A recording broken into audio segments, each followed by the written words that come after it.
ఉంటే దారిలో పొద్దుతూర్పు పిలిచింది చూడండి. ఖమ్మం నుండి ఇప్పుడే బయలుదేరి మధ్యలో వస్తే పొద్దుతూర్పు ఎట్లా మంచిగా సంసారంగా పిలిచింది.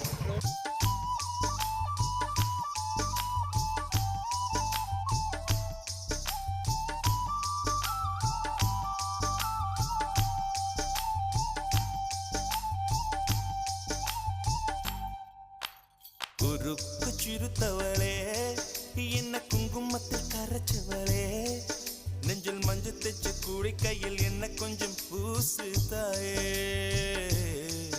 உன் கொலுசுக்குள் மணியாக என்ன கொஞ்சம் மாத்து தாயே. తిరుగు పువ్వులో మెరిసిన అందమా చందమా కనుక పాట కాదని మేలుతో. హాయ్ ఫ్రెండ్స్, పొద్దుతిరుగు పువ్వు